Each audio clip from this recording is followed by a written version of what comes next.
Ya está grabando la clase. Bien, en esta clase vamos a terminar el tema con el que terminamos la clase pasada, y que era auditoría y fraude. Junto con eso vamos a ver lo concerniente a control interno, porque es parte del trabajo de auditoría. Y con eso creo que concluimos toda la primera parte antes de entrar a, a los rubros de cada de los estados financieros, a comenzar el análisis por rubro. El primer rubro que vamos a ver, yo creo ya contar de la próxima clase, va a ser la auditoría del efectivo. Así que ya estaríamos próximos a eso, pero toda esta parte conceptual es clave para poder entender y poder utilizar los estados financieros como corresponde. Ahora, antes de comenzar los temas del día de hoy, yo quisiera hacerles presente, comentar un poco el caso que les subí y que les hice algunas pequeñas modificaciones, les modifiqué el plazo. Y además les envié un estado financiero para cada grupo, digamos. Por lo tanto, son estados financieros distintos sobre los que ustedes van a hacer el trabajo. ¿Ah? Así no se repiten un mismo estado financiero para todos. Probablemente haya estados financieros que puede que resulten con un grado de dificultad un poquito más alta en algunos casos, pero son casi todos parejos. Al menos en esta etapa lo que se está pidiendo es bastante parejo. Entonces les quiero explicar algunos elementos, y por eso vamos a partir, les voy a abrir, les voy a compartir el caso para que lo veamos.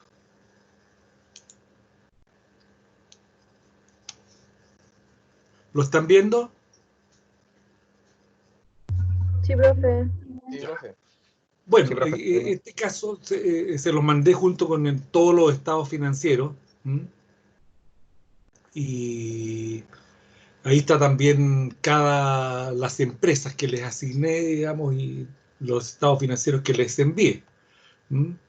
Ahí está, bueno, Aguas Andinas, Caros, en fin, son de distintos tipos de empresas, si ustedes se fijan. Y todas empresas relativamente conocidas. Quizás Duncan Fox puede que no sea tan conocida.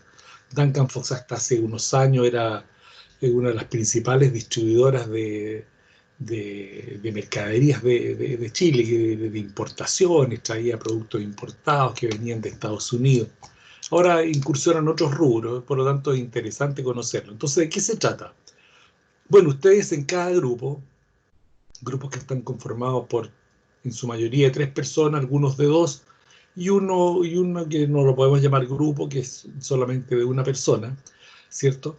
Y que la idea es que ustedes se familiaricen con estas empresas, porque van a seguir trabajando con estas empresas. Ustedes van a trabajar con estas empresas el resto del semestre, ¿ya? Si es necesario, si veo que hay algunas de las características que tiene alguna de ellas que no responda a lo que estamos viendo, se los cambio, les busco otra empresa. Pero estas todas son sociedades anónimas, ¿ya? Y estas se bajan desde la página de la CMF. Ahora, yo les escogí estados financieros, en su mayoría de periodos anteriores, porque los estados financieros actualizados están recién siendo recibidos por la CMF o fueron recibidos recientemente y por lo tanto no están publicados totalmente los estados financieros el 31 de diciembre del 2019. No se olviden que durante el mes de abril son las juntas de accionistas de todas las sociedades anónimas, en las cuales se aprueban los estados financieros al 31 de diciembre, los estados financieros auditados, pero estos ya están auditados y están entregados a la CMF. Pero están en ese proceso, por lo tanto preferí enviarles estados financieros de años anteriores, que para el caso da lo mismo, digamos, para lo que vamos a ver. No importa que sea el último, sea de años anteriores. Entonces, ¿qué me interesa a mí? Bueno, que ustedes conozcan la organización, estructura y líneas de negocio de la empresa. ¿Ya? Eso va a aparecer, con lo que ustedes van a trabajar. La idea es que se familiaricen con la empresa respectiva, la conozcan, porque supongamos que yo les voy a decir, ustedes son los auditores a cargo de esa empresa. Por consiguiente, van a tener que preparar programas de auditoría sobre esa empresa. Ver qué temas sobre cada rubro van a ser los más interesantes. Yo les podría decir, a ver, vamos a analizar el rubro propiedad, planta y equipo de Carosi. Entonces, bueno, las personas que tienen Carosi, bueno, deberán preparar un programa de trabajo sobre Carosi, sobre ese rubro. Pero para hacerlo, bueno, tienen que familiarizarse de una serie de cosas. Tienen que saber cuáles son las políticas contables sobre propiedad, planta y equipo, las estimaciones contables sobre propiedad, planta y equipo, qué sé yo, sobre todo, o sea, todo lo que tenga relación con ese rubro. Luego ir a las notas concernientes a los estados financieros, ver el saldo que aparece en los estados financieros, las cifras comparativas de un periodo a otro. Y entonces ahí van a poder tener una fuente de información como para decir, sí, ya estamos en condiciones de preparar algún programa de trabajo sobre este rubro y los temas que deberíamos ver, ¿ya? Entonces, como les digo, esto va a servir de base para lo que viene después. Y ustedes ya se hacen cargo de un estado financiero como grupo o como persona, ¿ya? Si ustedes se fijan, dice objetivo, tiene por objetivo esencial investigar en cada estado financiero los antecedentes necesarios en esta etapa para obtener un conocimiento de la respectiva empresa en cuanto a los siguientes puntos. Entonces, organización y estructura. Bueno, toda la información que se está pidiendo en estos 5 puntos, ¿cierto? En todos los puntos, hasta el 6, porque el 7 y el 8 son más de conclusión, están contenidos en las primeras notas a los estados financieros, ¿ya? Voy a mostrar un ejemplo. No sé si están viendo en pantalla lo que acabo de abrir, un estado financiero. ¿Lo están viendo? No, profe, no se ve. ¿No?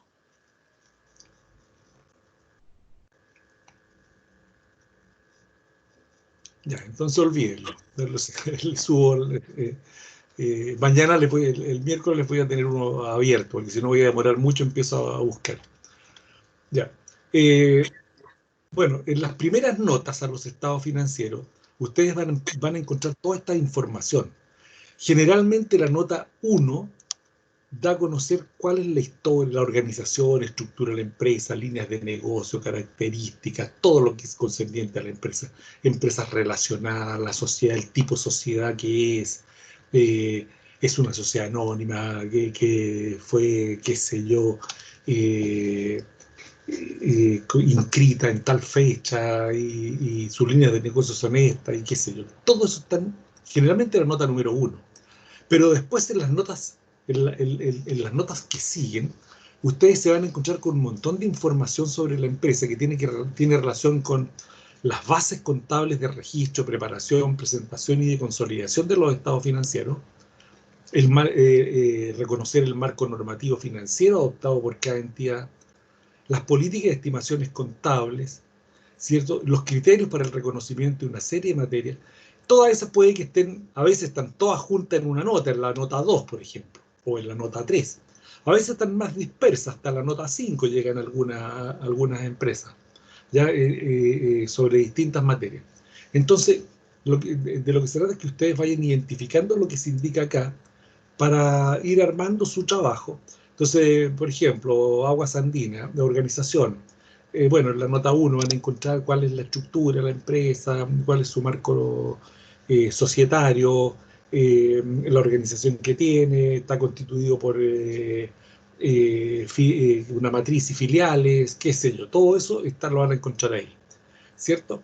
Las líneas de negocio, agreguen también van a encontrar las líneas de negocio de Aguas Andinas, que en este caso son claramente identificables, pero van a haber otras, por ejemplo, como Duncan Fox, que tiene varias líneas de negocio, o Carosi incluso también tiene varias líneas de negocio, y así varias, ¿no?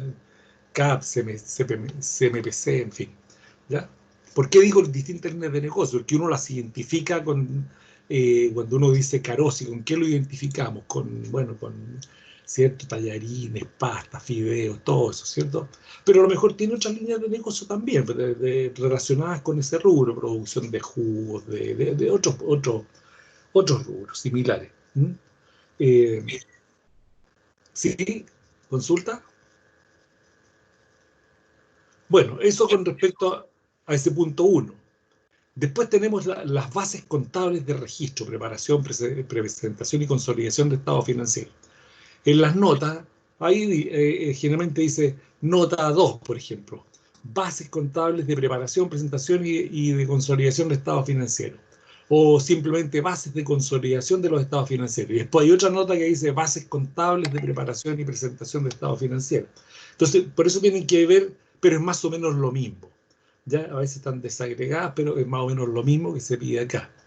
Entonces, lo que ustedes tienen que conocer, bueno, identificar cuáles son las principales bases con que fueron preparados las bases de preparación y de consolidación de los estados financieros. Y ello está muy relacionado con el marco normativo financiero adoptado por cada entidad. Por lo tanto, lo primero que ustedes van a identificar ahí es el marco financiero, normativo financiero. Les voy a dar una ayudita.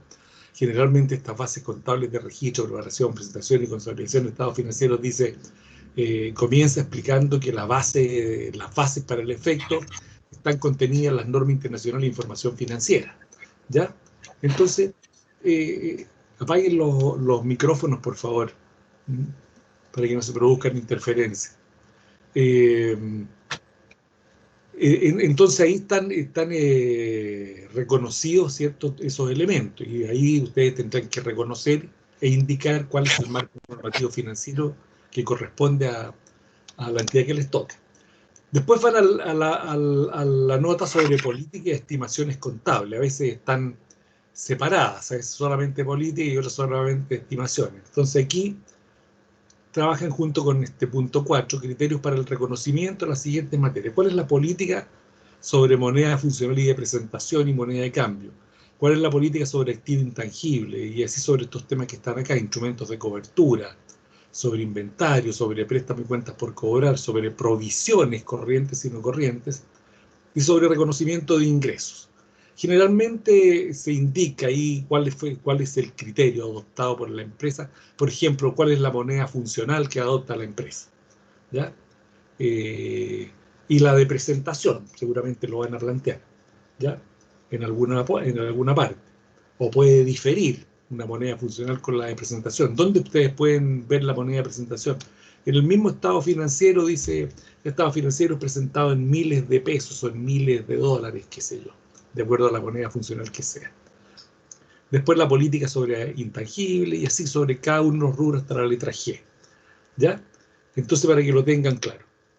Luego dice, identificar en el informe de auditoría de cada estado financiero la correcta aplicación del contenido de las normas AU 700, 705 y 706 y expresar los comentarios que le merezca la situación. Entonces ustedes van al informe de los auditores. Ahora, esta parte ya van al informe de los auditores. Y allí lean el informe y compárenlo con la estructura contenida en la U700, que es la principal, ¿cierto? La U700 es la que indica cuál es la estructura de los estados financieros. Y además vean si en el estado financiero que les correspondió a algunos de ustedes se ve también incorporado la U705 o la U706. No en todas aparecen estas, la mayoría solamente está relacionada con la U700, ¿ya? Que es la genérica, digamos, de la estructura de los estados financieros. La 705 y 706 se refiere solamente a párrafos adicionales al párrafo de opinión. Cuando existe un párrafo adicional al párrafo de opinión, ahí tienen que ir a estas dos normas AU, ¿ya? Y si no hay ningún párrafo adicional, quiere decir que solamente funcionan con la U700. Yo les digo, la gran mayoría de los casos funciona solamente con la U700, pero hay también algunos que se sacaron el premiado, ¿cierto?, que van a tener que analizar en la U705 o la 706 porque tienen algún párrafo adicional, ¿ya? Entonces, para que ustedes comenten ahí, por eso dice expresar los comentarios que le merezcan. Luego, efectuar la identificación de las principales afirmaciones expuestas en cada estado financiero, señalando aquellas de mayor significación e importancia relativa. ¿Ya? Fíjense ustedes, para esto lean los estados financieros y vean cuáles son las principales afirmaciones que allí están expuestas que sean más relevantes. ¿Ya? Identifiquen aquellas afirmaciones más relevantes en términos de cuantitativos, cualitativos, por el impacto que tienen, por las características de la empresa, por la importancia relativa que tienen respecto del total del activo, por ejemplo. En fin, vean ahí cuáles son las principales afirmaciones y expliquen por qué consideran que son las de mayor relevancia. ¿Ya? Bueno, esas son las, por lo tanto, tienen que trabajar con los estados financieros, ¿ya? Tienen que trabajar con el informe, con los estados financieros y con las notas, las primeras notas de los estados financieros. Estos pasos que yo les estoy pidiendo son los primeros pasos que debe hacer un auditor cuando va a hacer un trabajo de auditoría. Yo no le estoy pidiendo nada extraño, estoy pidiendo una familiarización con la empresa, porque ustedes a renglón seguido deberán preparar programas de trabajo. Yo aquí en esta parte no les estoy pidiendo los programas todavía, pero van a obtener el conocimiento de la empresa, ¿ya? Y van a saber dónde están ubicados, van a conocer esta empresa, la empresa que les corresponde, ¿ya?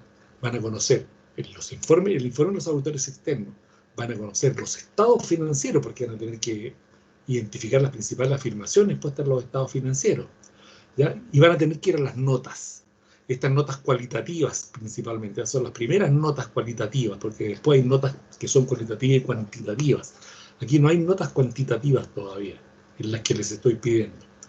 Entonces, como ven ustedes, esta es la fase de preparación clave para el trabajo de auditoría de estados financieros. Con esto ustedes van a quedar en pleno conocimiento de la empresa que les ha sido asignada para que la auditen. Así que, bueno, esto se los quería plantear también. Y en respuesta a una consulta que me hizo don Javier Campos,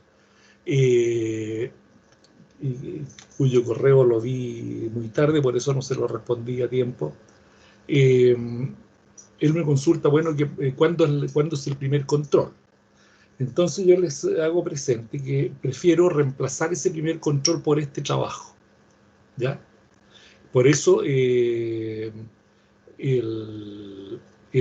¿cómo se llama?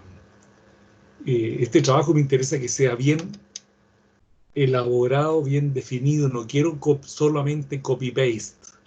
No quiero que ustedes digan, copien todo lo que está aquí en lo que está en la organización, estructura, lo que aparece en todas las notas. No, ustedes dense el trabajo intelectual de algunas cosas, las podrán copiar tal cual están expresadas ahí, pero vayan haciéndole algún comentario adicional, alguna cosa, hagan algún aporte. No es un copy-paste. Y por eso también se les indica que el producto a entregar es un informe. ¿Por qué? Porque el trabajo del auditor se expresa a través de informes. Más allá del informe de auditoría de estado financiero, que es el modelo de informe corto o dictamen de auditoría, ¿cierto?, que contiene los distintos párrafos que ya hemos comentado y la opinión sobre los estados financieros, en las auditorías se emiten varios informes adicionales. Y hay informes sobre un informe sobre control interno, ¿cierto?, y un informe sobre las observaciones que se detectan y que se remiten todas a la administración y al directorio de la empresa. Y ustedes tienen que acostumbrarse a redactar informes. El trabajo de un auditor se refleja en la redacción de informes. Yo les digo por experiencia, por ejemplo, en mi institución, en la Contraloría General de la República, hay una exigencia altísima respecto a la redacción de informes. Estamos acostumbrados a redactar informes de auditoría más o menos largos, digamos. Ya no solamente el dictamen, que es el informe corto con los párrafos, sino que también informes extensos que tienen una estructura. Y hay una exigencia en el sentido de buena redacción, de puntuación, en fin, todo lo que tenga relación con exponer bien las ideas y la estructura de lo que se exponga. Por eso les planteo esto y les puse ahí un producto a entregar, que es un informe que contenga el detalle de los puntos exigidos para el análisis, la metodología, conclusiones que le merezca, las recomendaciones, ¿cierto?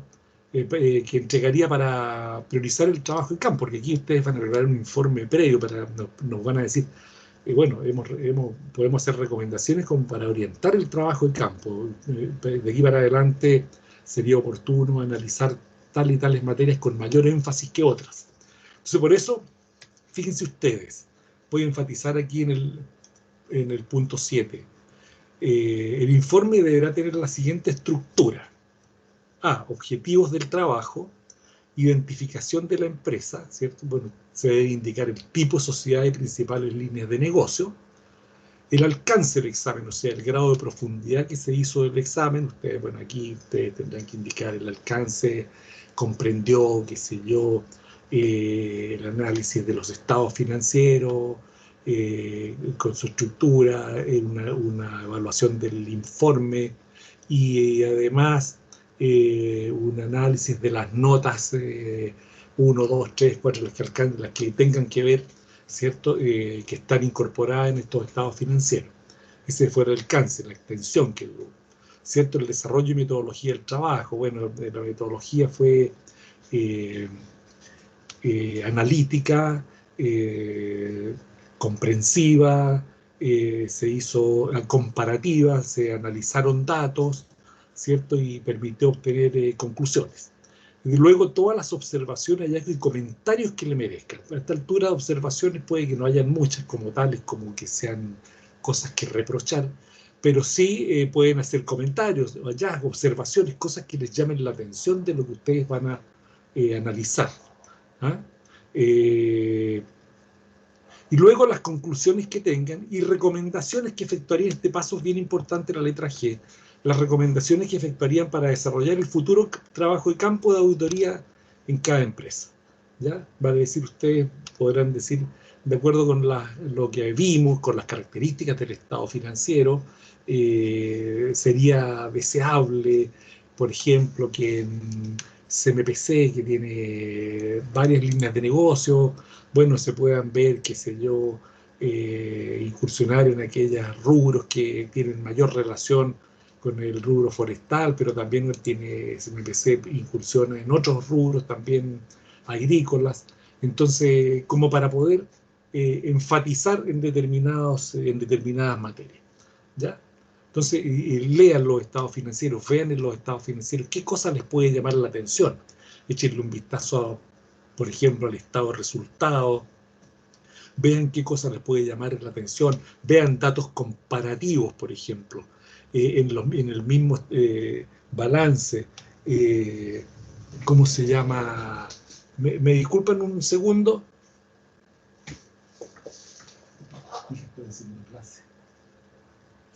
¿Qué pasa?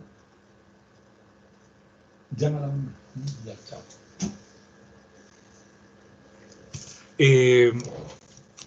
Se fijan, pueden ver datos comparativos en el balance, pueden tomar las cifras comparativas. De repente, por ejemplo, efectivo equivalente efectivo fue este año más alto que el año anterior, o bajó mucho, bueno, ¿qué efecto tiene? O inventarios o cuentas por cobrar, ¿por qué son más altas o más bajas?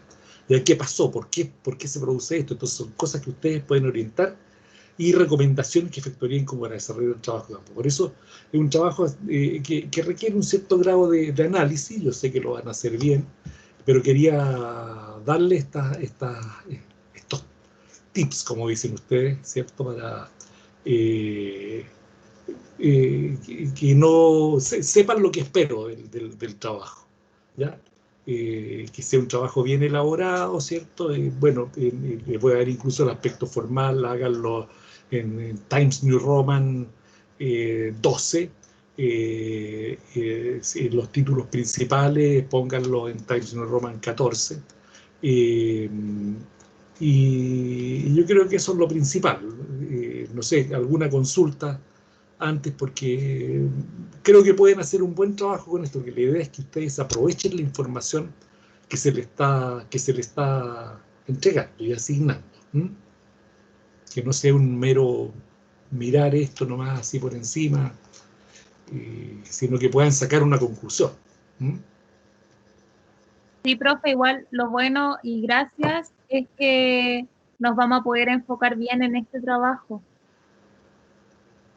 Sí, porque esa es la idea, y por eso Por la se los prueba. reemplazo por el control. Prefiero este trabajo que el control. Creo que es más productivo. ¿Mm? Y creo que Profesor, les va a servir consulta. más a ustedes también. ¿Mm?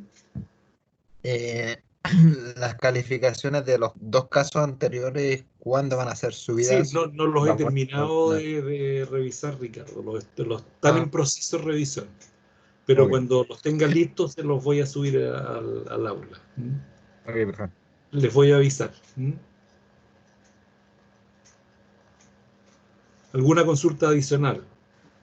Profe, Sí. en caso, por ejemplo, de que alguno de los casos no esté muy bueno, ¿usted va a dar más notas o la posibilidad de eliminar notas? No, O... voy a dar otros casos. ¿Sí? Van a haber 2 o 3 casos más, por lo menos. ¿Mm? Ah, ya, entonces, Sí. ¿pero se va a poder borrar alguna nota o no?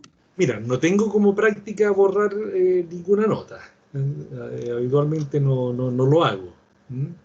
Todo va a depender de cómo andemos hasta el final, pero la verdad es que no, habitualmente no borro notas. ¿Mm? Ah, ya, profe, Sí. gracias. De acuerdo, entonces, cualquier duda ustedes me la hacen llegar. ¿Mm? Cualquier consulta, duda, en fin, me la plantean para que, eh, ¿cómo se llama? Desarrollen en la mejor forma posible su trabajo. ¿Mm? Bien, cambiemos de tema.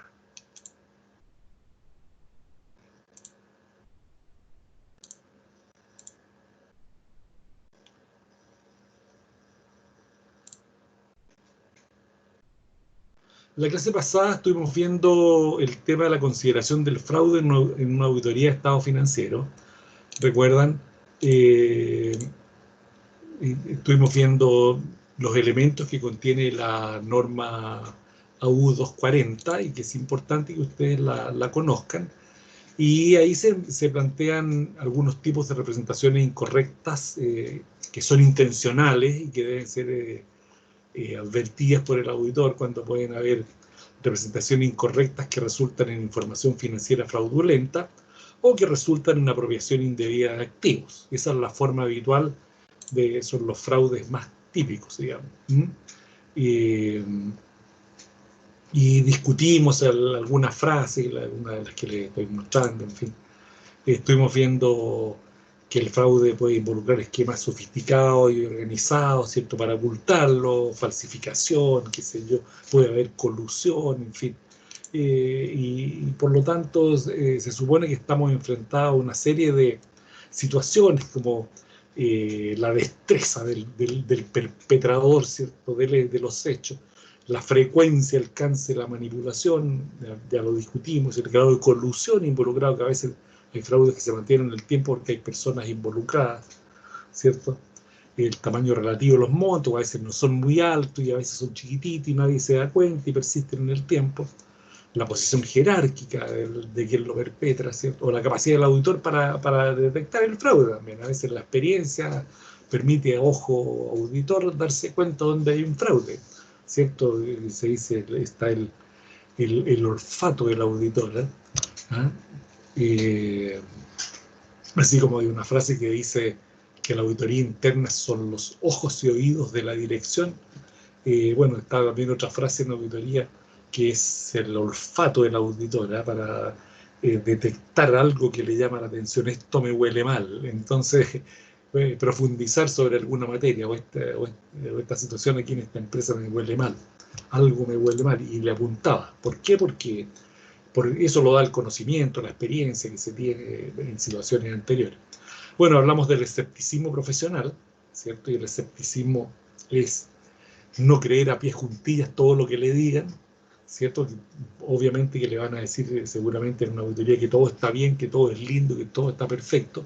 Y usted puede decir, perfecto, está bien, pero usted tiene que probar eso. Y va a demostrar entonces que a lo mejor no todo está lindo y perfecto, ¿ya? Pero ese es ejercer el escepticismo profesional, ¿ya? Definimos lo que era el fraude como acto intencional, ¿cierto? Con el propósito de causar un engaño, una representación incorrecta en los estados financieros. Hay factores de riesgo de fraude que posibilitan el fraude. Las formas en que se presentan las representaciones incorrectas significativas, con preparación y presentación de información financiera fraudulenta, y la apropiación de activos. Definimos fraude, ¿cierto? Dimos los elementos del fraude. Vimos aquí cuáles son las características de un fraude, ¿ya?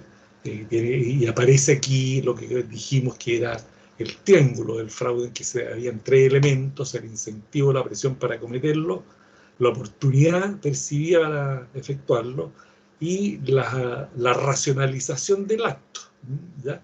O la justificación que hace el defraudador, ¿ya? Y aquí era el triángulo del fraude, ¿cierto? Que lo comentamos en la clase pasada, y comentamos después bajo otra mirada, ¿cierto? Este incentivo, motivación, muchas veces está dado por una presión, ¿ya? Esa presión interna por codicia, a veces simplemente sostener un determinado estilo de vida o responder a dificultades financieras, o por presiones externas, ¿cierto? Cualquiera. La oportunidad la daban controles internos débiles, ¿cierto? Poca transparencia, desorganización, falta de proceso y procedimientos, confianza excesiva, baja exigencia de rendición de cuentas, hablamos de la accountability, ¿cierto? Y por consiguiente se daban las condiciones. Y luego la racionalidad, vale decir, el tipo empieza a cometer el fraude y luego empieza a pensar que está bien lo que está haciendo, o a sabiendas de que no está bien lo que está haciendo, lo justifica porque cree que esa justificación responde a la presión que recibió, ¿cierto? El incentivo que tuvo para cometer el fraude. Entonces ahí hay alguna frase que comentamos, es solo temporal, personas que dicen, no, lo voy a hacer una vez o lo voy a hacer 2 o 3 veces, y como dicen en las películas, este es mi último trabajito y me retiro, ¿cierto? Todo el mundo lo hace, solo recibo órdenes, me lo merezco, me pagan poco, es justo. Entonces, justificaciones para cometer el fraude. Bueno, y esas eran las características del triángulo del fraude. ¿Ya? Y terminamos comentando eso, acaso cada persona tiene su precio. Entonces, bueno, quedamos ahí y entramos ahora en esta última parte de esta presentación sobre la norma U240. Con los factores de riesgo de fraude relacionados con el proceso de preparación y presentación de información financiera de la entidad, ¿ya? Entonces, dijimos que habían 2 formas de representación incorrecta significativa: fraude en el proceso de preparación y presentación de información financiera, o sea, ¿cómo se llama? Preparar estado financiero adulterado, falsificado, ¿cierto? Hacerlo ex profeso. O bien, apropiación indebida de activos. En este caso es el proceso de preparación y presentación de información financiera de la entidad. ¿Cómo se puede originar información financiera fraudulenta en el proceso de preparación y presentación de información financiera? Bueno, a través de la manipulación, adulteración o modificación de registros contables, ¿cierto? O de la documentación de respaldo sobre la que se preparan los estados financieros, ¿cierto? Se adultera documentación, se manipula, se falsifica documentación, ¿ya? Documentación sobre la que se están haciendo los estados financieros. Representación incorrecta u omisión intencional en los estados financieros de hechos, transacciones u otra información significativa. Omitir intencionalmente información, ¿cierto? Omitir información significa no exponerla a sabiendas de que debe exponerla, ya la omite, no la pone. o la representa incorrectamente, la presenta manipulada, ¿cierto? La vulnera, ¿ya? La presenta en forma incorrecta, no como debería haberla expuesto. O mala aplicación intencional de principios contables relativos a montos, clasificación, forma de presentación o revelación. Mala aplicación intencional de normas contables, como bueno, las normas NIF, y empezamos a pensar en mala aplicación de la NIC 7, de la NIC 16, de la NIF 5, de la NIF 10, qué sé yo, y con ello yo manipulo y adultero la información financiera porque estoy haciendo una mala aplicación intencional con el propósito de distorsionar la información. ¿Se fija? La norma, por ejemplo, la NIC 16 puede decir, mire, bajo las circunstancias de esta empresa en particular, usted debe presentar el deterioro expuesto bajo tales condiciones, o debe presentar deterioro en las notas de los activos fijos, y evaluar los activos fijos conforme a ese criterio de deterioro. Y resulta que usted no lo utiliza, ¿no? Simplemente no lo utiliza, lo vulnera. Por lo tanto, la información que se genera va a estar distorsionada, pues no va a estar revelando la correcta presentación. Entonces ahí tiene manipulación, adulteración, representación incorrecta, omisión intencional, mala aplicación intencional de los principios contables, ¿ya? Mala clasificación, en fin, mala revelación de información. Son formas de originar información financiera fraudulenta, ¿ya? Y por ejemplo, ¿cómo puede hacerse esto? Y por favor, yo no les estoy enseñando cómo hacer un fraude, les estoy enseñando qué ojo deben poner ustedes como auditores para detectar fraudes, ¿ya? Por ejemplo, ¿cómo puede haber información financiera fraudulenta? Bueno, registro de asientos de diarios ficticios, ¿cierto? A veces, cerca del cierre de un periodo, empiezan a registrarse asientos de diarios que distorsionan la realidad, y con eso manipulamos los resultados operacionales, ¿ya?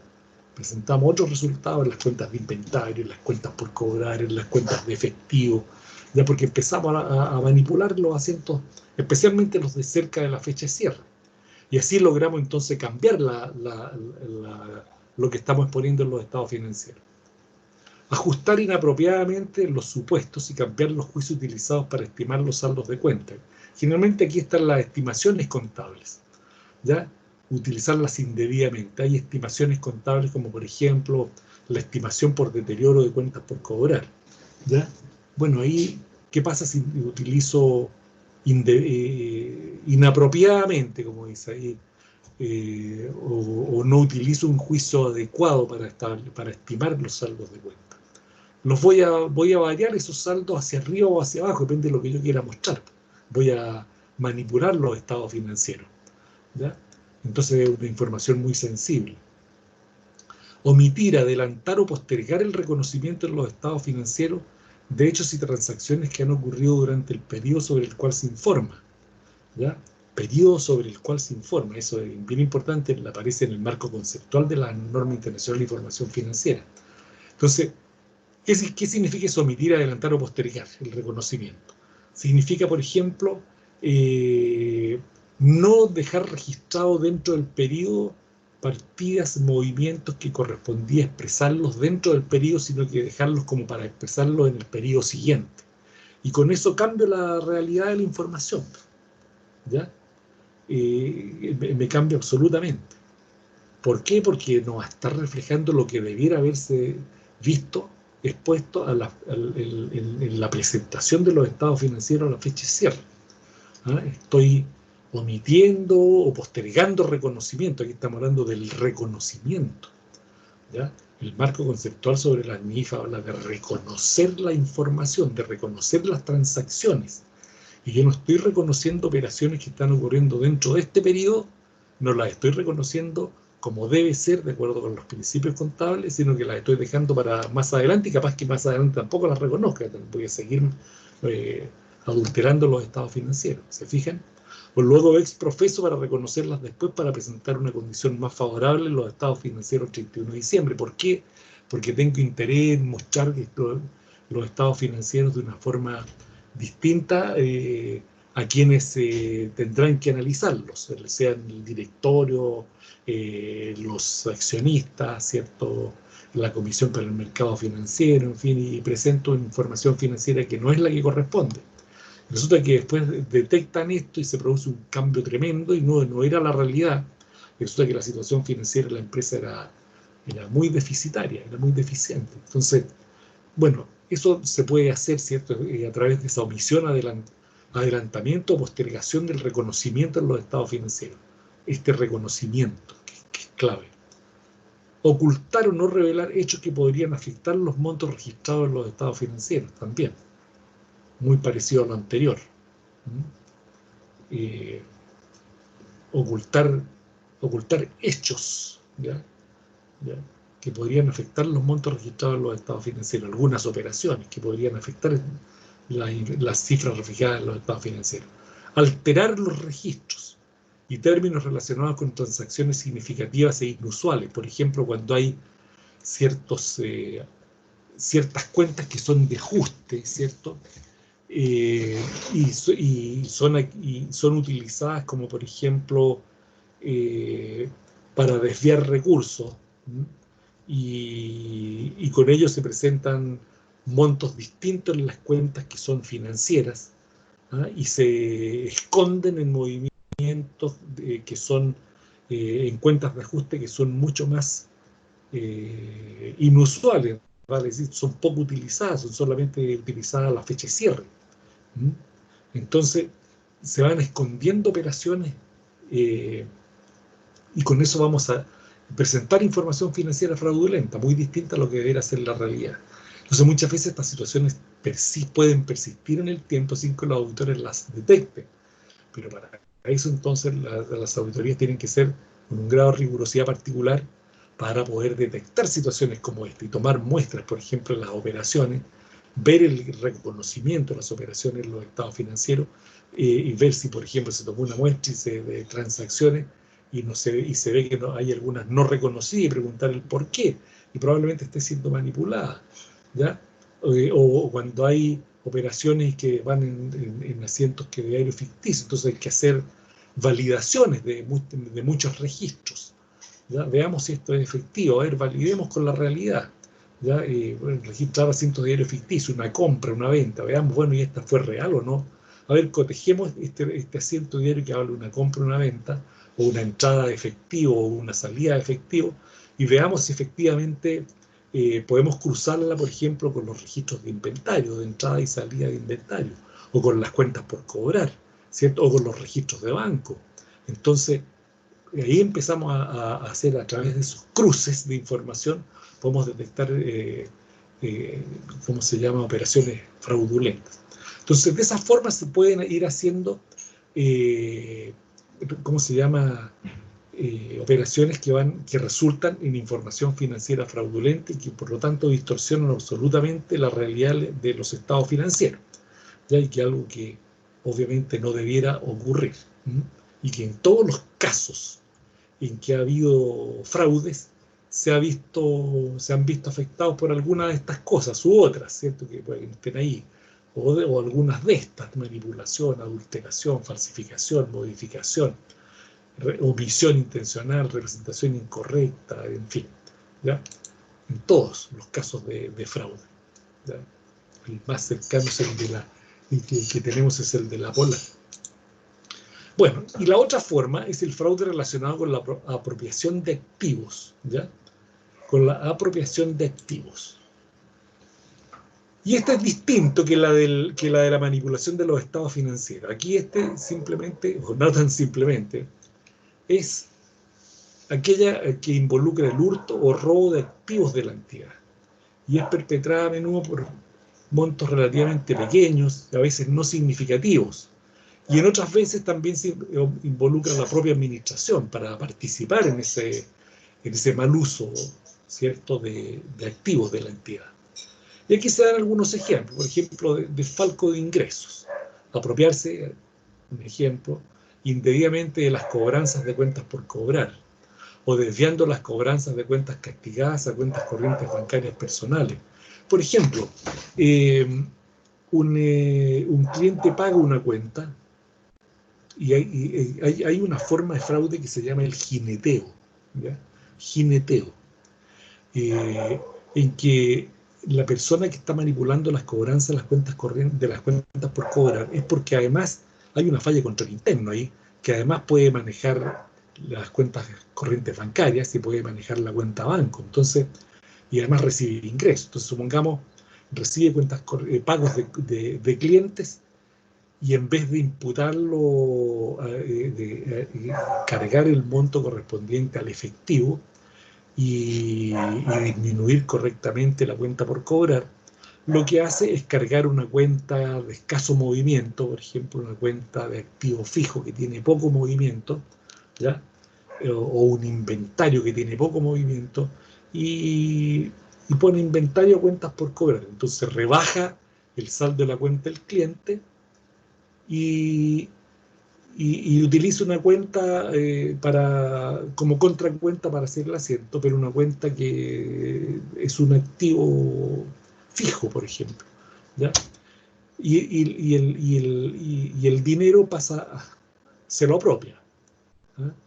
Y así, hay muchas formas de ir haciendo vulneración de cuenta. Y los casos que desarrollemos frente a cuando entender mejor lo que yo le estoy diciendo respecto de esto, porque ahí hay situaciones muy similares, ¿ya?, a lo que le estoy diciendo. Después, hurtar o robar activos físicos o de propiedad intelectual, o coludirse con un competidor mediante revelación de información tecnológica, ¿ya?, a cambio de un pago. ¿Me escuchan bien o no? Sí, profe. Eh, eh, hacer que una entidad pague por bienes y servicios. Profe, ahí se le pegó. Profe, ahora no se escucha bien. ¿Sí? Por ejemplo, pago proveedores ficticios. Algo No se escucha. Vamos a morir. Se escucha mal. Se pegó todo, profe. de un proveedor, me parece haberle.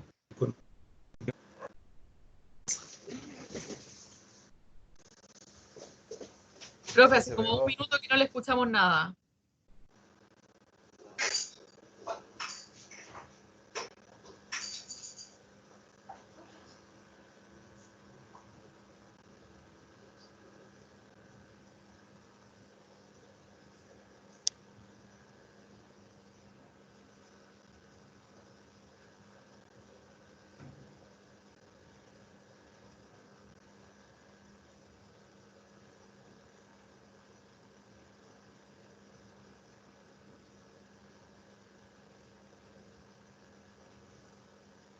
¿Profe está vivo?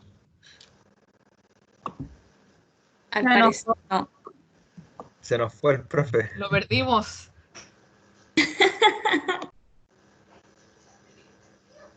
Se frustró.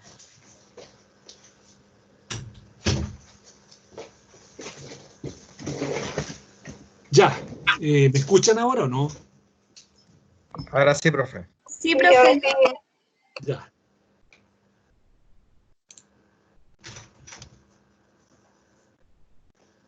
Ya.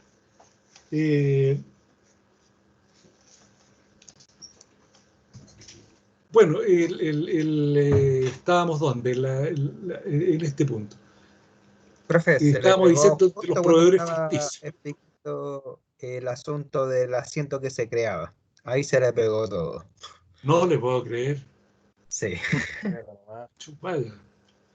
Bueno, sobre ese asiento era de cuentas por cobrar. En ese asiento vamos a ver algunos ejemplos, así que en el rubro correspondiente, cuentas por cobrar, vamos a ver asientos sobre ese tema. Entonces sigo con lo demás.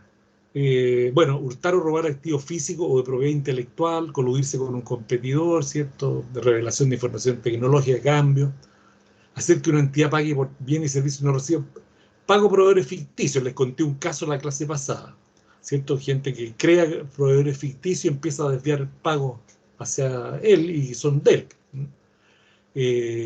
coimas a proveedores, precios sobreestimados, también, pagos a empleados ficticios, utilizar activos de una entidad para uso personal, ¿ya? También, les puse un caso sobre eso. Bueno, con eso terminamos en lo que es el fraude por apropiación indebida de activos. Lo demás son para que vean esto nomás, que se rían un poco. Esto es corrupción, ¿ya? El fraude en los estados financieros significa corrupción. Vean ustedes esta imagen, por arriba y por abajo, digamos. ¿Qué quiere ser cuando sea grande? Corrupto, dice uno. No sé si ese debe ser pariente de Pablo Escobar, ¿cierto? ¿Me escuchan o no? Sí, profe. Después acá está otra, no veo nada, no oigo nada, no digo nada. Y todos están con sus billetitos correspondientes. Y así todos repartiéndose la dosis correspondiente. Entonces, esa corrupción generalizada no debe existir y ojalá siempre sea una sociedad lo más transparente posible para evitar montones de acciones fraudulentas. Entonces, aquí algunos elementos sobre la corrupción. La corrupción es un defecto humano, un vicio, una tentación, una degradación. Tiene que ver con los valores, con lo correcto e incorrecto, con lo justo e injusto, con lo bueno y lo malo. La corrupción es tan antigua como el hombre, claro. Si uno empieza a ver la historia, y desgraciadamente hay hechos de corrupción desde siempre, pero no por eso lo justifica, digamos. Hoy en día, cada día se habla más de la transparencia y de evitar la corrupción por los efectos nocivos que tiene, y porque siempre terminan afectados los más débiles cuando existe corrupción. Y fíjense ustedes que nosotros en la Contraloría partimos de la base, porque atacamos siempre la corrupción y somos bien estrictos en eso, que hay ciertas corruptelas, ¿ya? Corruptelas son pequeñas cositas, ¿no? Pequeños favores, pequeños beneficios, pequeñas cositas que hacen distintas, que van, y a la larga esas corruptelas se van transformando en corrupción. Hay un ejemplo en Nueva York, por ejemplo, que había un alto índice de delincuencia, y llegó un alcalde hace unos años y dijo transparencia cero, o sea, no transparencia cero, perdón, ¿cómo se llama? Tolerancia cero, tolerancia cero. Y empezó a atacar hasta los actos más sencillos que podían, pero que eran corruptelas. El tipo que se cruzaba la luz roja y que se le perdonaba, que estaba mal estacionado y que se le perdonaba, o cositas así, hasta los delitos más graves. Y la criminalidad durante ese periodo, y hasta ahora, porque eso permaneció en el tiempo, se redujo, pero en un 80%. Entonces, fue famoso el caso ese de ese alcalde de Nueva York que permitió rebajar el grado de criminalidad que había, que era muy alto, y que hoy día ya realmente es bajo. ¿Se fijan? Entonces, cuando no se aceptan las pequeñas corruptelas.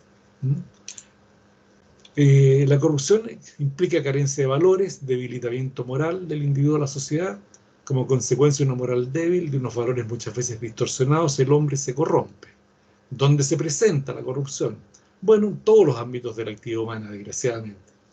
Yo puse aquí algunos: en las empresas, en los recintos legislativos, en la iglesia, en servicios públicos, en la familia, recintos educacionales, otros. Hasta en el deporte muchas veces se da, ¿cierto? Que se ha detectado, por ejemplo, pagos por tenistas, por ejemplo, que se les ha pagado por jugar, dejarse perder en el fondo.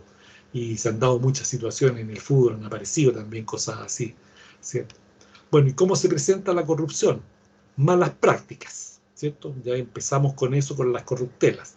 La desidia, o sea, la flojera, ¿no? La desidia, no importa. La procrastinación, cohecho, soborno, estas son formas ya definidas, están establecidas por norma legal, cohecho o soborno.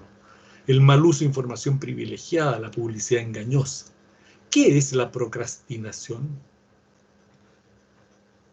¿Somos todos procrastinadores? ¿Ustedes son procrastinadores? ¿Qué creen ustedes? ¿Quién me podría dar una explicación? ¿Qué significa procrastinar?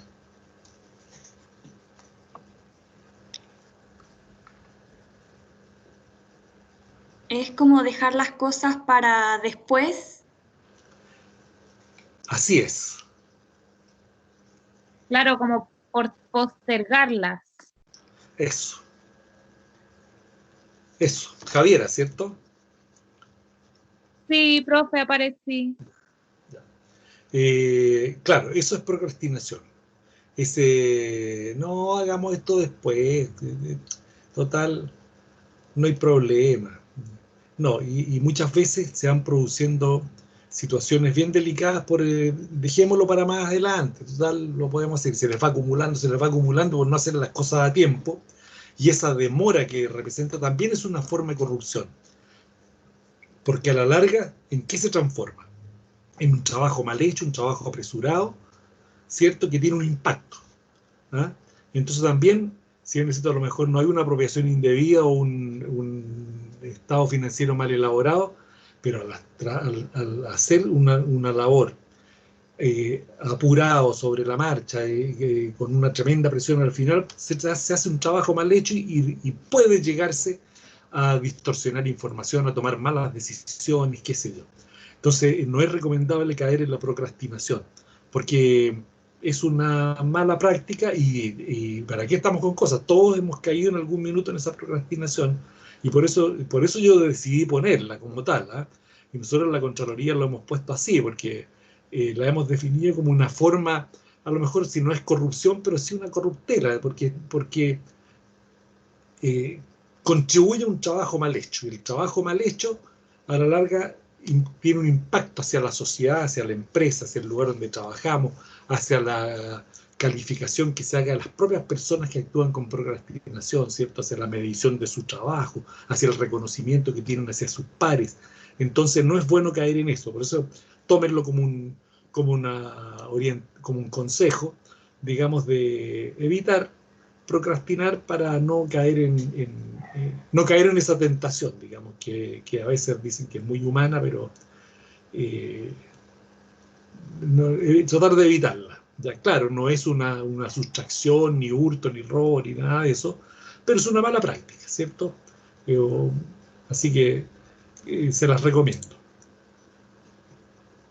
Y algunas modalidades de corrupción empresarial, falsamiento de datos, estados contables, manipulación en el mercado bursátil, uso ilegítimo de información privilegiada, soborno cohecho funcionarios, directo e indirectamente, publicidad engañosa, preventa engañosa, mal uso de los fondos en quiebre y bancarrota, evasión fiscal.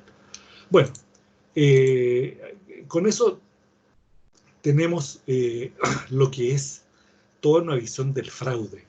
¿Ya? Y ustedes pueden leer la U240, pero yo creo que les di una mirada de lo que tiene esa U240. Les recomiendo que le echen un vistazo a lo que es, ¿cómo se llama?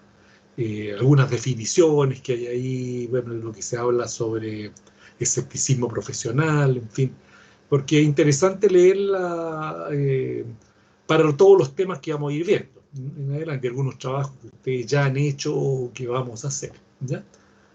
Bien, vamos a continuar entonces para ver lo que concierne a control interno.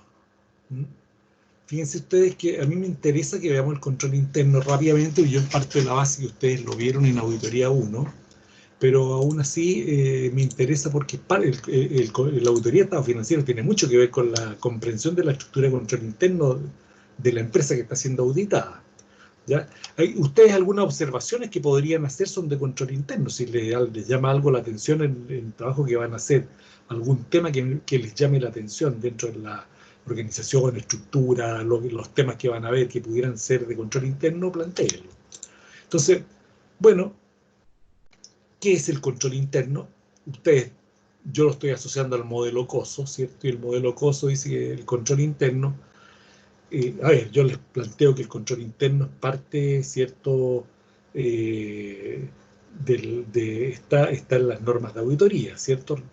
No se olviden ustedes que viene siendo la segunda norma relativa a la ejecución del trabajo, ¿ya? Y que dice que se debe obtener la comprensión de la estructura de control interno de la empresa para determinar la naturaleza, extensión, oportunidad de las pruebas de auditoría aplicadas.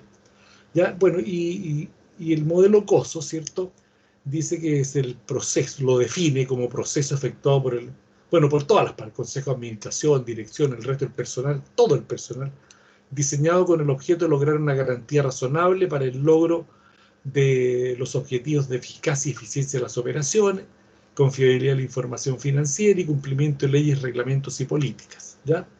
Entonces, proceso es un proceso porque es permanente, en que participa todo el personal, ¿sí?, desde los más altos niveles hasta el último nivel, y que se diseñe con el propósito de lograr una garantía razonable, una seguridad razonable, ¿cierto?, porque nada da una seguridad absoluta, para el logro de los objetivos de eficacia y eficiencia de las operaciones, confiabilidad de la información financiera y cumplimiento de leyes, reglamentos y políticas.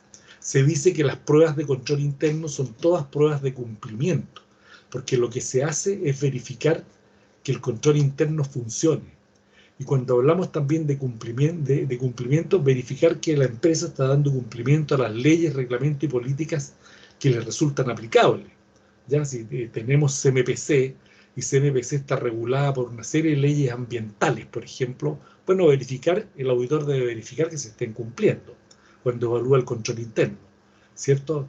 ¿Qué leyes le son aplicables y que ellas se estén cumpliendo? Y así también, bueno, después las leyes laborales, leyes comerciales, leyes tributarias, en fin, de distintas índoles, ¿ya? Reglamentos, en fin, y políticas contables que pueden haberse establecido. Entonces, esos son los objetivos del modelo COSO, ¿ya? Yo defino, esta es mi definición sobre el control interno, como un conjunto de medidas adoptadas por la administración para obtener una adecuada protección de los recursos institucionales. Y debería agregarle aquí conjunto de medidas adoptadas por la dirección y la administración, porque aquí está el gobierno corporativo. Lo voy a cambiar la definición por el conjunto de medidas adoptadas por los gobiernos corporativos y la administración para obtener una adecuada protección de los recursos institucionales. En el fondo, lo que se busca con el control interno, en esencia, lo que se busca, y grábense esto por favor, lo que busca el control interno es proteger los recursos institucionales, que se haga un buen uso de ellos, ¿ya? Proteger los recursos institucionales, que sean bien utilizados, que estén bien protegidos, que estén bien respaldados, ¿ya? Que no vayan a ser sustraídos, que no vayan a ser manipulados, ¿ya? A eso se refiere. ¿Qué controles existen? Entonces, cuando hablamos de conjunto de medidas, ese conjunto de medidas son los controles que se adoptan. Yo siempre doy controles bien básicos para que se me entienda. A lo mejor ustedes ya me escucharon cuando les digo el control interno, por ejemplo, y el ambiente de control se refleja cuando llegan a una empresa, y les voy a repetir ese ejemplo. Llegan a una empresa y entran al edificio de la empresa, y ustedes la pueden recorrer como quieran y nadie les pregunta nada hasta que alguien les pregunta para dónde va, con quién quiere hablar. Y en cambio hay otras empresas que llegan y hay una oficina ahí a la entrada en que les preguntan a dónde van, les piden el carnet de identidad, los dejan registrados, les pasan una tarjetita, le dicen ya vaya ahí, usted puede ir a tal piso y solamente ese piso, y cuando vuelva me devuelve esta tarjeta y yo le devuelvo su carnet de identidad.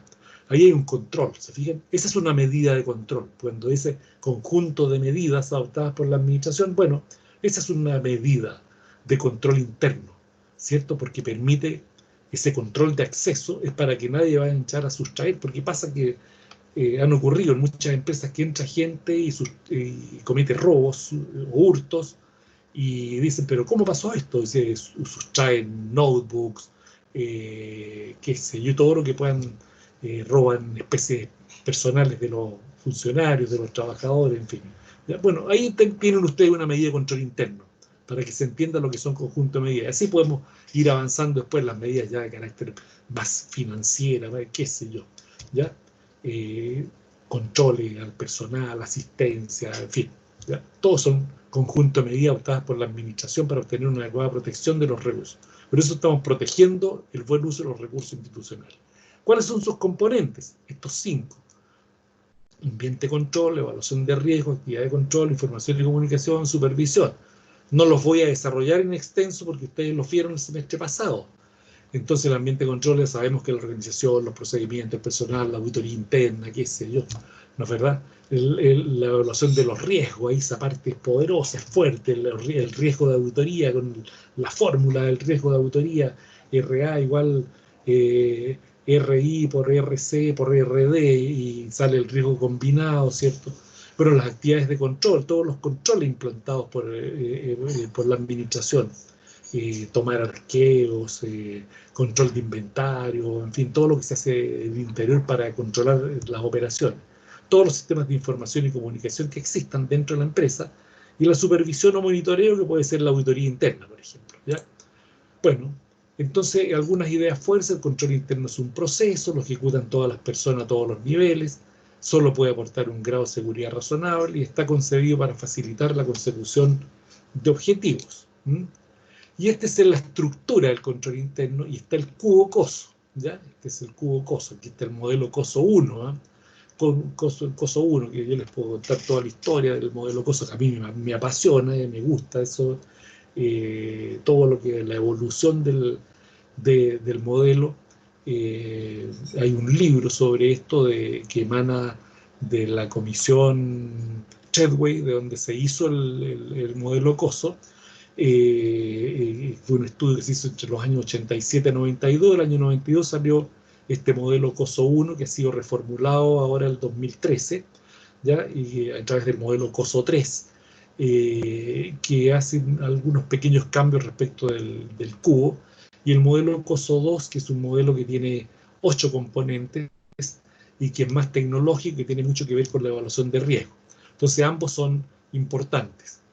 Entonces esta es la estructura en que están todos sus elementos, lo que es el ambiente de control, la evaluación de riesgo, actividad, todos los componentes, ¿cierto? Aquí están los objetivos, ¿ya? Entonces, para que ustedes se fijen, aquí arriba están los objetivos y aquí están los componentes. Por lo tanto, cuando hacemos una evaluación del control interno, lo que tenemos que hacer es examinar si cada uno de estos componentes está funcionando de manera que se cumplan todos los objetivos del control interno.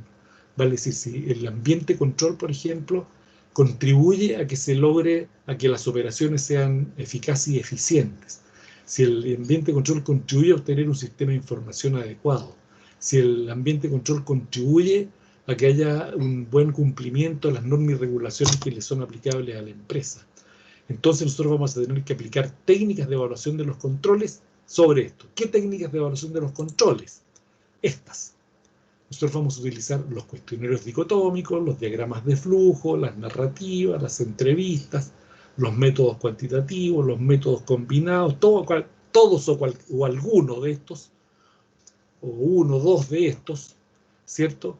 Y, por ejemplo, vamos a aplicar un cuestionario o vamos a preparar un diagrama de flujo. ¿Y qué queremos probar? Bueno, queremos probar cómo funcionan estos componentes, ¿cierto?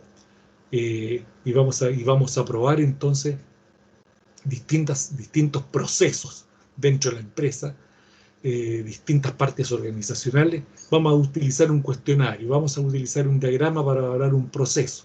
Bueno, y ese proceso está bien diseñado, contribuye a la eficiencia de las operaciones, contribuye a un sistema de información contable, financiero adecuado, contribuye al cumplimiento de las normas y regulaciones que le son aplicables, y así, ¿se fijan? Entonces, hay aquí una idea fundamental, que siempre se las planteo en todos mis cursos. Y por favor, grábensela, esta idea fundamental. Esta es de mi autoría, pero es clave para entender el control interno, ¿ya? Dice, los métodos de evaluación. ¿Cuáles son los métodos de evaluación? Estos, los cuestionarios, los diagramas de flujo, las narrativas, las entrevistas, en fin, ¿ya? Los métodos de evaluación se aplican sobre los componentes. Estos componentes, se aplican sobre estos componentes. Estamos evaluando el control interno, estamos evaluando los riesgos, estamos evaluando las actividades de control, estamos evaluando el sistema de información y comunicación, el monitoreo, ¿ya? Entonces, los métodos de evaluación se aplican sobre los componentes para determinar si se cumplen los objetivos del control interno. estos objetivos que están aquí arriba, en el cubo. Entonces están entrelazados, ¿se fijan?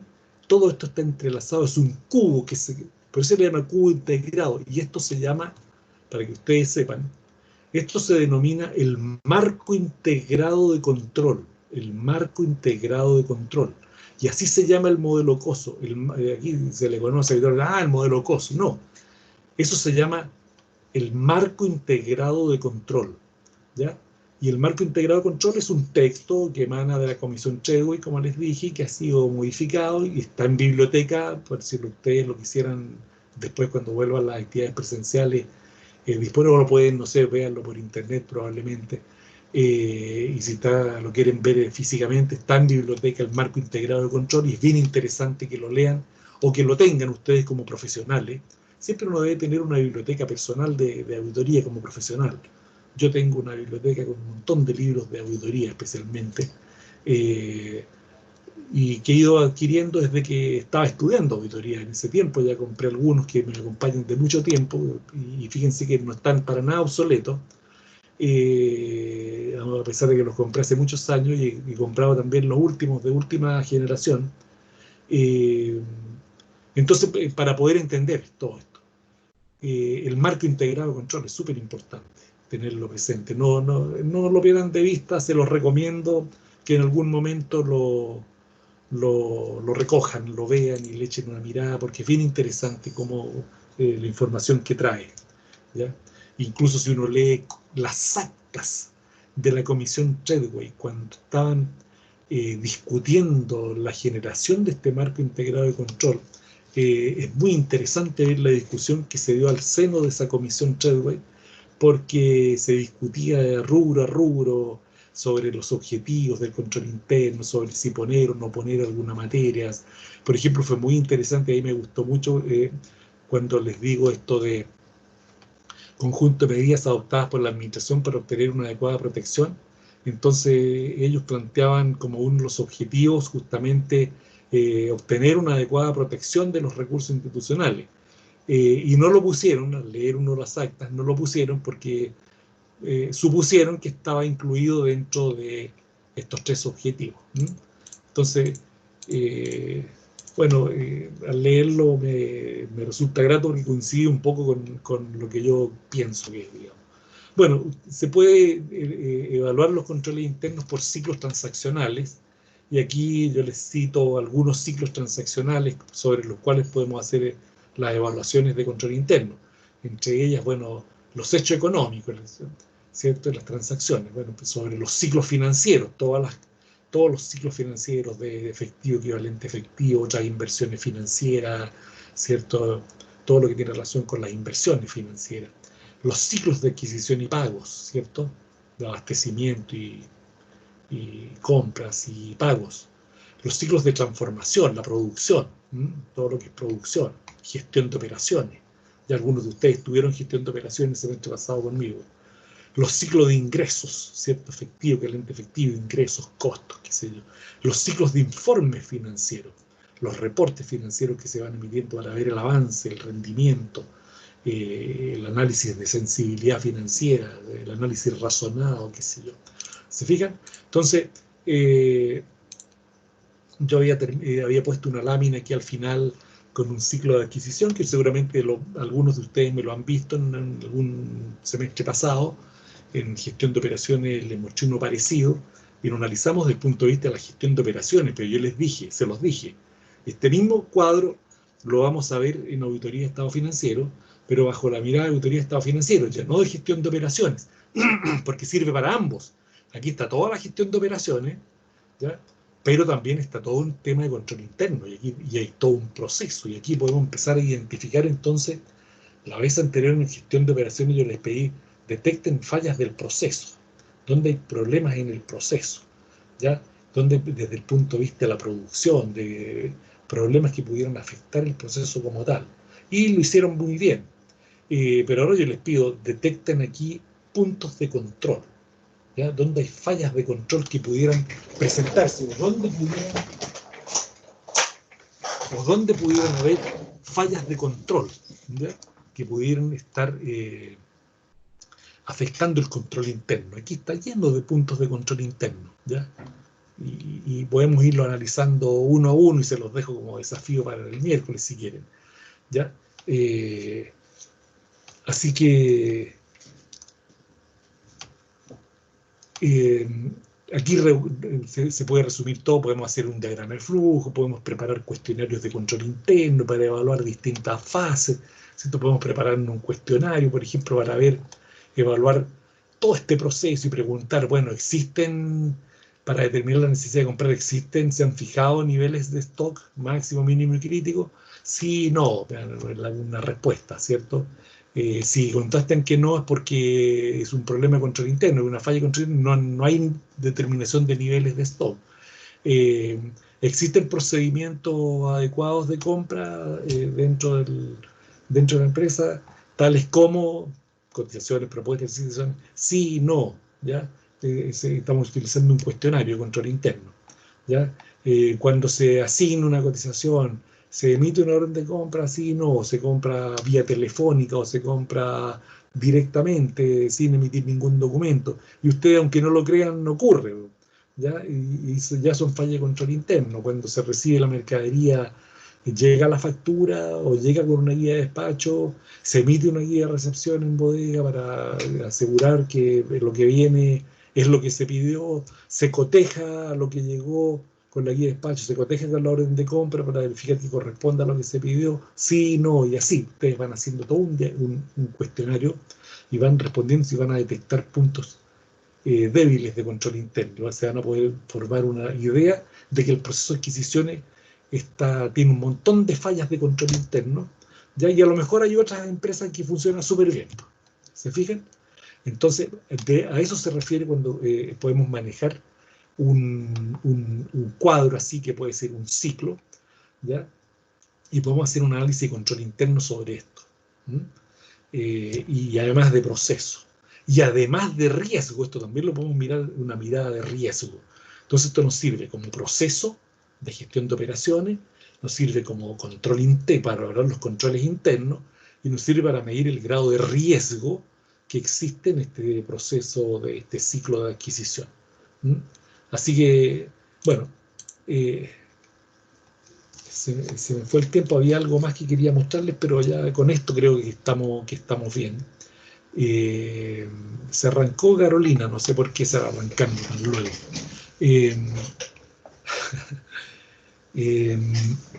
¿Alguna duda antes de terminar? Antes de pasarles lista.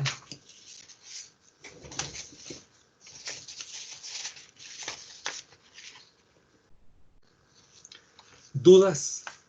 Profe, que a la Carolina se le cae a veces el internet. Ah, ya. Perfecto. Ya, les paso lista y nos vamos, ¿ya? ¿Alguna duda, consulta, comentario respecto a lo que acabamos de ver?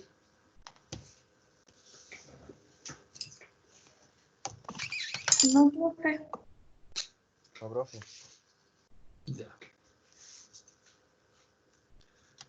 Bárbara. La Bárbara habló delante con usted, profe. Sí, no, sí, hablé con ella, sí. Sé la situación. Eliana Camil. Presente, profe. Eline Araneda. Presente, profe. Javiera Arellano. Javiera la vi que estaba y se iba saliendo recién, no sé por qué. Catalina Cabezas. Presente, profesor. Ya. Javier Campos. ¿Sigue un problema, Javier? Sí, profe. Ya. Javiera Cepeda. Javiera. Presente, profe. Carolina Contreras, ella acaba de... La vi que estaba y salió recién. Christopher Díaz. Presente, profe. Byron Duarte.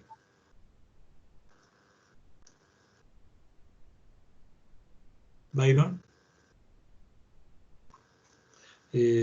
Jansson Escobar. Presente. Fernando Espinosa. Presente, profe. Nicole Fuentes. Presente.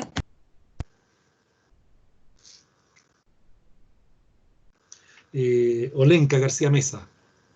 Presente.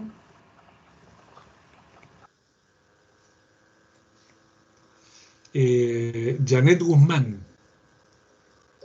Presente.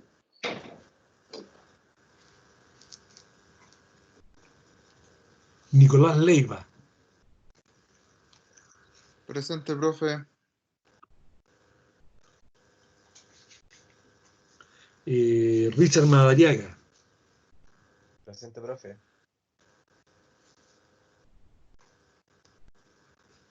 Javiera Martínez.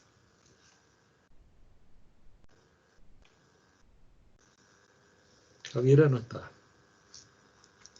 Natalia Morales. Presente, profe. Fabián Moya. Presente, profe. Claudio Palomino. ¿Sigue con su problema, Palomino?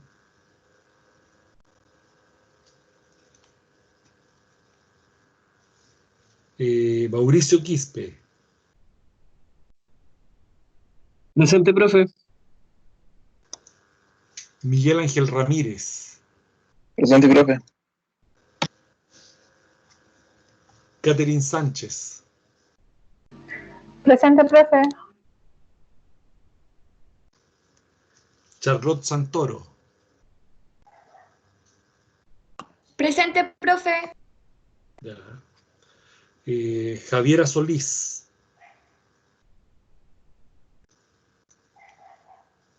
Javiera Solís. Ricardo Ulloa. Valeria Varas. Acá, profe. Constanza Vargas. Presente. Camila Vergara. Presente, profe. Y D'Angelo Gendelman. Presente. Ya. Listo, nos vemos entonces el Profesor miércoles. Javier Arellano, que no Profe, pude no me decirle nombró. presente. Javiera, a ver, Javier Arellano. Ya, gracias Javiera. Gracias. Gracias. Bien, nos vemos entonces el miércoles, si Dios quiere. ¿Mm? Ya, profe, que esté bien. Chao. Que esté bien. Cuídense. Chao, profe. Chao, chao, hasta el miércoles.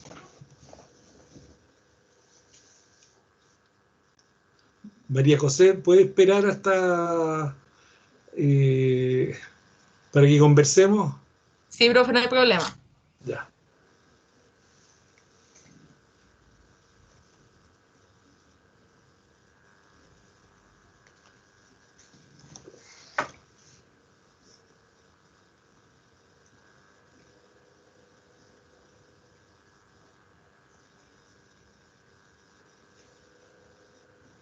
Ya, profe, estamos. No, que está saliendo. ¿Cómo está, Que María tengo la José? posibilidad de sacarlo, entonces lo fui eliminando. Ya. ¿Cómo estás, María José? Bien, bien, ¿todo bien, profe? ¿Y usted? Bien, bien. Ay, te veo llena de guitarras atrás. Ah, sí, mi mundo acá atrás. Bueno, recibí tu correo el otro día, tu mensaje de la auditoría, de la ayudantía que hiciste, así que me parece bien, sabía que la iba a hacer bien, así que no había problema. Y, ¿cómo se llama? Quiero que me cooperes con un tema de que quedó un poquito en el aire y que va a ir apareciendo después, que son la planificación, los programas de auditoría. ¿Mm? Escribiéndolo. Todo lo que es planificación y programas de auditoría. Yo te Sí, voy a me lo mandar, escribí en el correo, profe. Sí, eso vi el correo que me envió. sí, te voy a mandar una presentación, unos apuntes para que los tomes como base. ¿ya? Ya. Uno que y una presentación también, te la voy a mandar. Te la iba a mostrar ahora, pero podrías mostrarla tú, que es bien cortita, sobre las hojas de trabajo, sobre la carpeta permanente y la carpeta operacional, los contenidos que tiene cada una, y eso tú después lo puedes asociar con alguno de uno de los apuntes que yo te voy a mandar, en que se plantea la carpeta de trabajo del periodo operativo, en que se divide en cédulas sumarias, cédulas analíticas y subanalíticas, en que se van condensando las hojas de trabajo. Profe, espera, es que sigue grabando la clase, entonces todo lo que hablemos lo van a ver los compañeros después. Ah, tienes razón.